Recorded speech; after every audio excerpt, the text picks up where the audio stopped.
صبر کرنا واقعی بہت زیادہ مشکل ہو سکتا ہے دوستو۔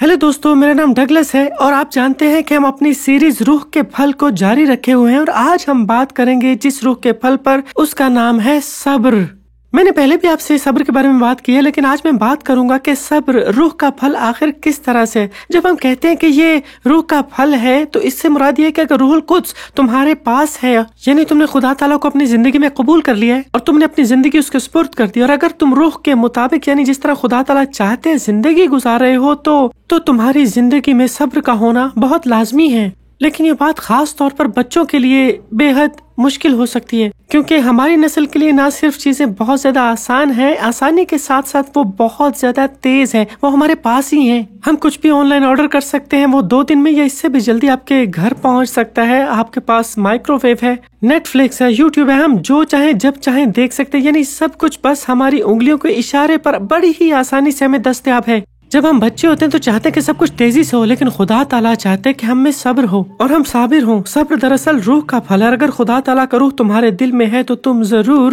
صابر بنو گے۔ ہو سکتا ہے کہ تم کو نہیں ڈگلس، میں صبر نہیں کر سکتا، مجھے تو سب کچھ ابھی کے ابھی چاہیے، میں ذرا بھی انتظار نہیں کر سکتا۔ آپ کر سکتے ہیں، میں آپ کو یہ حوصلہ دیتا ہوں کہ اگر آپ صبر کرتے ہیں، کبھی کبھی صبر تھوڑا مشکل لگتا ہے اور ہر ایک کے لیے یہ مختلف ہو سکتا ہے، لیکن کوئی انتظار کرتے ہوئے اپنے پاؤں ہلاتا رہتا ہے یا بار بار گھڑی دیکھتا ہے، پر آپ پھر بھی صابر ہو سکتے ہیں، آپ انتظار کر سکتے ہیں۔ آپ انتظار کرتے ہوئے بھی خدا کی دی ہوئی زندگی کا لطف اٹھا سکتے ہیں، شکایت کرنے یا بے چینی دکھانے کے بجائے آپ خوش رہ سکتے ہیں، کیونکہ خدا نے آپ کو ایک خوبصورت زندگی ہے۔ جب ہم جلدی کرتے ہیں تو ہر وقت اگلی چیز کے انتظار میں رہتے ہیں، تو ہم اس لمحے کی خوشی کھو دیتے ہیں جو خدا تعالیٰ نے ہمیں دیا ہے۔ اس لیے یاد رکھیں کہ آپ صبر کر سکتے ہیں، آپ انتظار کر سکتے ہیں اور آپ خوش بھی رہ سکتے ہیں، کیونکہ خدا آپ کے ساتھ ہے اور وہ جانتا ہے کہ آپ کے لیے کیا بہتر ہے۔ آپ صبر کریں گے تو خدا تعالیٰ کے مطابق عمل کریں گے، آپ روح القدس کے مطابق جئیں گے، کیونکہ جو کام خدا تعالیٰ آپ سے طلب کرتا ہے وہ یقیناً آپ کی بہتری کے لیے ہے۔ بہتر ہوگا آپ وہ کریں، ایسا نہیں کہ وہ آپ کے لیے یہ کام کریں، یہ ہے کہ آپ کو صابر رہنا ہوگا ان کاموں کے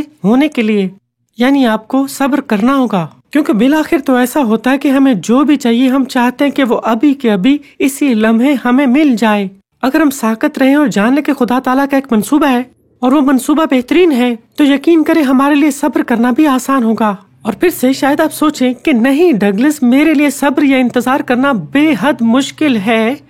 ٹھیک ہے، ہو سکتا ہے ایسا ہی ہو، شاید آپ کے لیے صبر کرنا ناممکن ہو، لیکن یاد رکھیں خدا تعالیٰ کے لیے ہر چیز ممکن ہی ہے، ہر چیز خدا تعالیٰ کے لیے ممکن ہے۔ ہو سکتا ہے آپ کہیں کہ ڈگلس یہ تو ناممکن ہے کہ سمندر بیچ میں سے پھٹ جائے اور لوگ اس میں سے بنے ہوئے راستے سے گزر کر نکلے۔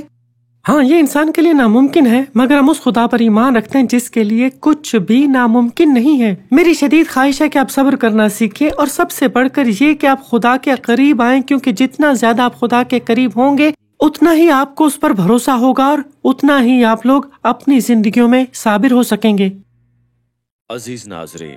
اس ویڈیو کو دیکھنے کے بعد اگر آپ انجیل شریف کا مفت نسخہ حاصل کرنا چاہتے ہیں تو ہمیں اپنا مکمل پتہ بما موبائل فون کے ارسال کر دیں۔ ہم پوری کوشش کریں گے کہ آپ تک انجیل شریف کا مفت نسخہ پہنچ جائے۔